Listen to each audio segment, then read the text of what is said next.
विद्यार्थी मित्रांनो, आपण आपला 11th नंबरचा क्वेश्चन स्टार्ट करतोय. 11वा क्वेश्चन काय म्हटलं बघा.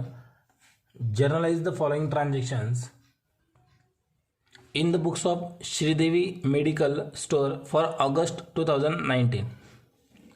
ऑगस्ट 19 आपल्याला एंट्री करायची आहेत श्रीदेवी मेडिकलच्या. एक तारीख बघा.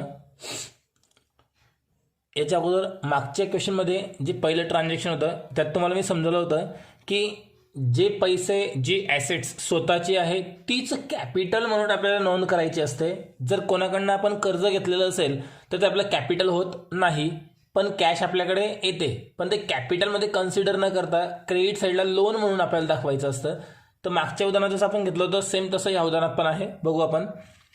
Sridevi started business with on cash. तिने काय केलं, स्वतःची कॅश, ओन म्हणजे स्वतःची कॅश आणून बिझनेस स्टार्ट केला. म्हणजे याला रिअलचा नियम लागतो. कॅश कम्स इन म्हणून डेबिटला येईल. स्टॉक ऑफ गुड्स पण आणलेला आहे, याला पण रिअलचा नियम लागून डेबिटला येईल कारण ती ॲसेट्स आहे.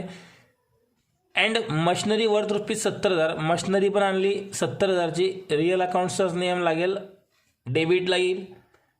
अँड बॉरोड मनी, आणि बघा कर्ज घेतलेला आहे, याला काय म्हणणार आपण, कर्ज घेतलेला आहे ₹50,000 फ्रॉम हर फ्रेंड कोनिका. कोणाकडनं कर्ज घेतलं आहे, कोनिका लोन अकाउंट आपण त्याला म्हणणार.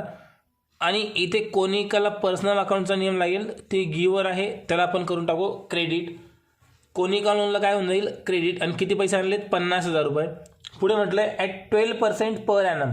आता P.A म्हणजे पर ॲनम, प्रत्येक वर्षी 12%. हे पर्सेंट म्हणजे जे आपण कर्ज घेतलं आहे कोनिकाकडून तिला जे व्याज द्यावं लागणार आहे 12% आहे.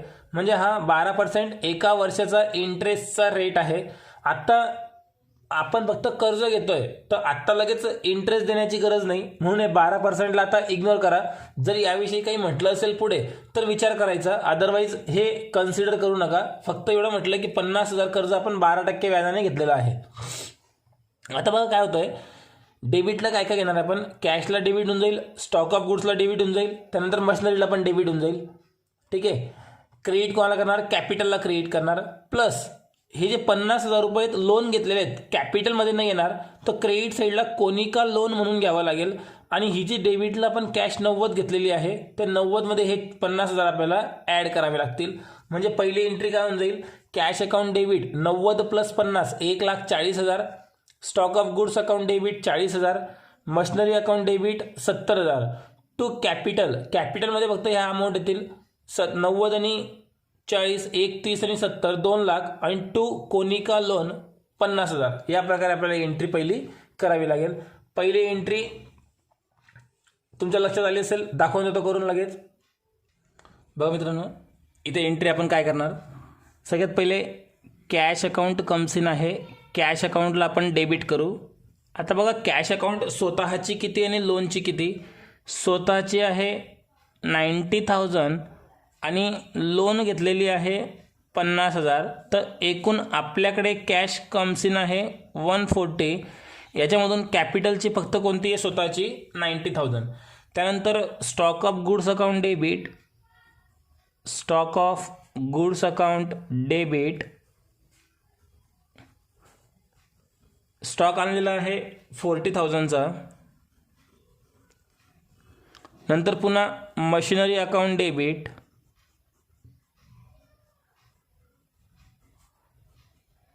मशिनरी अकाउंट डेबिट आहे 70,000.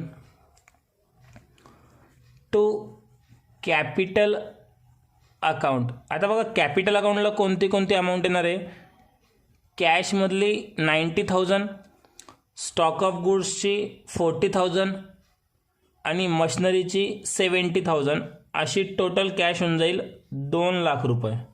बघा लक्षात आलं असेल तुम्हाला, टोटल कॅश होऊन जाईल 2 लाख रुपये. टू आता क्रेडिटला अजून काय घ्यायचे, ही जी 50, हा बघा ह्याच्यात आपण कोणती अमाऊंट घेतली, 1,40 मधून 90 घेतली, 40 घेतली, 70 घेतली, 50 बाकी आहे. 50 कसले आहेत, कोनिका लोनचे आहेत. मग कोनिकाज लोनला क्रेडिट सेपरेट करू कारण ती गिवर आहे. कोनिकाज लोन अकाउंट ₹50,000. आणि ही झाली पहिली एंट्री आपली कंप्लीट.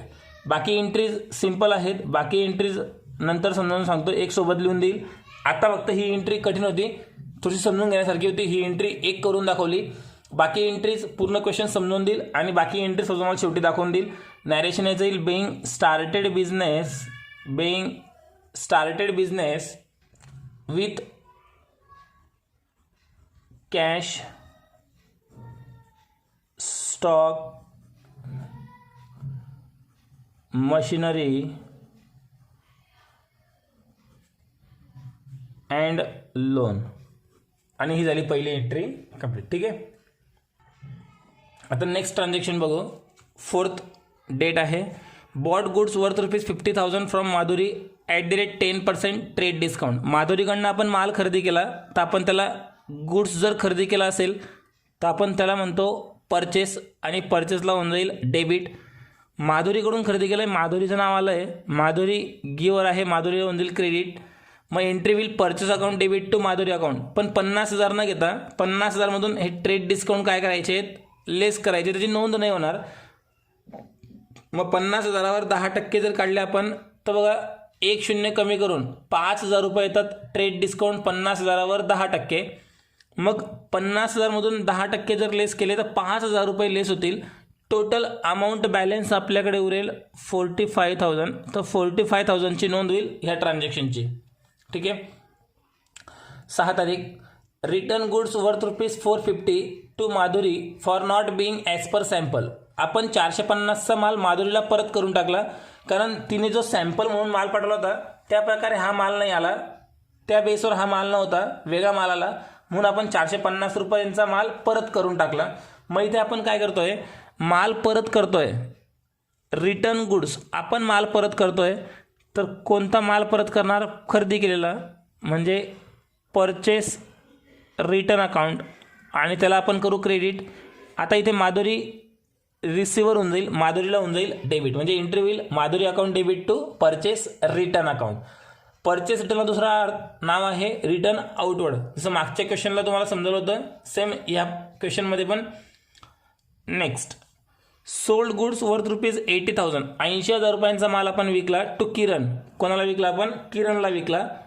10% trade discount. कसा विकला रे, 10% ट्रेड डिस्काउंटने विकला. म्हणजे एक अकाउंट फायनल आहे सेल्स, त्याला क्रेडिट होईल. And received cash after allowing 5% cash discount. आणि पैसे मिळालेले आहेत, पण कसे मिळाले, 5% कॅश डिस्काउंट लेस करून. म्हणजे या उदाहरणामध्ये ट्रेड डिस्काउंट पण आहे आणि कॅश डिस्काउंट पण आहे. बघू आपण काय होईल बघा. अकाउंट कोणते कोणते येतील, सेल्स येईल, नंतर कॅश येईल आणि पुन्हा डिस्काउंट पण येईल. मग आता सोल्ड क्रेडिट, सेल्सला क्रेडिट केलं, कॅश येईल, कॅशला डेबिट करू, डिस्काउंट द्यावा लागेल, डिस्काउंटला डेबिट होईल. मग कोणत्या ठिकाणी किती अमाऊंट घेणार, 80,000 अमाऊंट आहे टोटल. त्यातनं पहिले 10% टी डी लेस होईल. टी डी लेस झाला 10%, अमाऊंट उरेल 72,000. मग याच्यामधून लेस करायचा 5% सी डी. सी डी 72,000वर 5% 3,600 रुपये येईल. 3,600 रुपये लेस करायचे 72,000मधून. 72,000मधून जर 3,600 लेस झाले तर बॅलन्स उरतोय 68,400 रुपये. आता काय होतंय बघा, 80,000ची नोंद होणार नाही, 8,000 ट्रेड डिस्काउंट त्याची नोंद होणार नाही. 72,000पासून नोंद सुरू होईल. 72,000 जी अमाऊंट येईल ती येईल सेल्सला, ही येईल कॅश डिस्काउंटला, आणि ही अमाऊंट येईल कॅश अकाउंटसाठी. या प्रकारे नोंद आपल्याला करावी लागेल. डायरेक्ट तुम्हाला मी एंट्री याची शेवटी दाखवून देईल. त्यानंतर 13 तारीख. Paid for rent ₹4,000. रेंट करता आपण पैसे पेड केले. 2 अकाउंट येतील, रेंट आणि कॅश. त्यापैकी रेंट एक्सपेन्सेस डेबिटला, कॅश जाईल म्हणून कॅश क्रेडिटला. सोपी एंट्री. 17 तारीख. Purchase a new machinery worth ₹1,00,000. 1,00,000 रुपयांची आपण मशिनरी खरेदी केली. पहिला अकाउंट येईल मशिनरी कम्स इन आहे, डेबिटला येईल.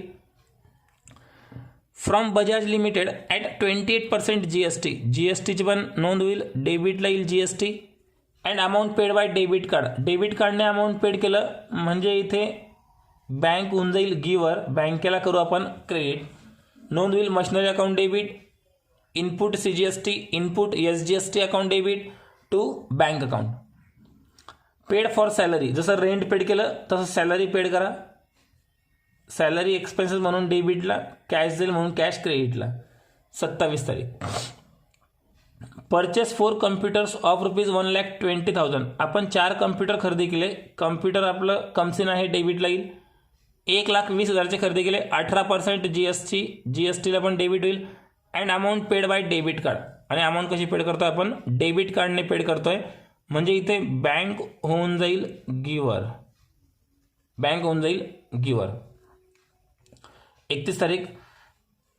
Withdraw from bank ₹10,000 for personal use. आपण बँकेतनं पैसे काढले पर्सनल यूजसाठी. बँक गिवर आहे, बँकेला होईल क्रेडिट.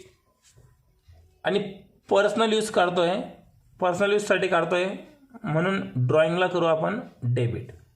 आणि इथे पूर्ण क्वेश्चन तुमचा संपेल. आन्सर तुम्हाला शेवटी मी दाखवून देतो फक्त.